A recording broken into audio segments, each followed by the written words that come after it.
having a family, how did that change the Biohazard, do you think, throughout the years? It did, and I think that I don't think I would have been able to be the father and the parent and the husband that I am now, you know, back when we were doing State of the World Address, you know, or Mataleao or Urban Discipline. It was a different part of my life. I grew a lot, having a chance to travel the world, meet people, learn about different cultures, and make new friends. Maybe who I am today. You know, I believe that we are who we've met and who we've loved and who we've learned from and what we've learned in the past. Our past definitely molds us into who we are, and that has made me the man I am today. Can you live with the man you are today? Or? Yeah, of course. That's great. I sleep well at night, and that's great. The CDs that we've made over the years it's you know, the new CDs especially, you know, it's who I am now. It's my, you know, I turn myself inside out and you can see what's in my head. All of us. Do you have that with all the albums? Like, for example, if you look at the first or the second one, is it a clear picture of who you were at that point? Of course, yeah. You know, Biohazard, we've always been an honest band, and it wasn't our thing to write about, you know, how beautiful the sun was. Everybody, yes, look outside. You see the beautiful flower outside and the nice looking tree. It's beautiful, but it was easy. It's always been easier for me to write about how I feel inside, and I'm more creative when I'm depressed. When I'm in a great mood, I'm not as creative as I am when I would rather not talk to people. You know what I mean? And I think most artists are like that.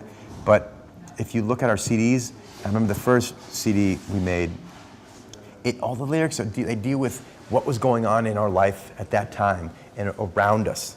You know, literally, like in the neighborhood, in our scene in Brooklyn, and then we toured around the world and realized, wow, it's not just New York and not just Brooklyn that's fucked up. It's, you know, Amsterdam's just as crazy. I have had swords pulled on me, almost stabbed. I've had, you know, been jumped. Crazy shit has happened to us, and it happened to us outside of Brooklyn.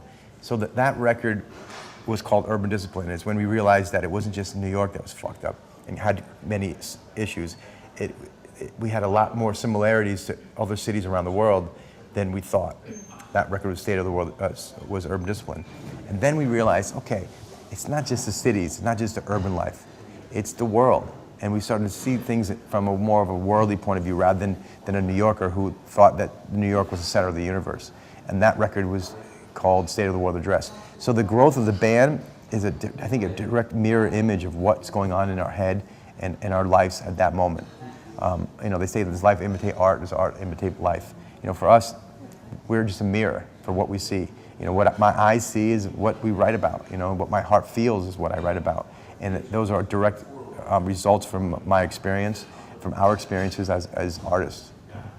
Do you still live in New York? No, I live in Los Angeles now. Los Angeles, okay. But I miss the fuck out of New York. Yeah. Even if it's that it's fucked up, or Los Angeles probably of course. fucked up too. But, well, it's kind of like, you know, it's like, well, yeah, it's messy, but it's my mess. You know what I mean?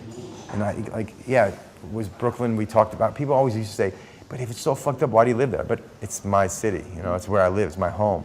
And it's like, you know, when you're a kid and your parents yell at you, clean up your room, clean up your room. Yeah, but I know where everything is. That's the kind of philosophy. It's like, yeah, but it's my mess. I like it. It's my dirty clothes are on the floor.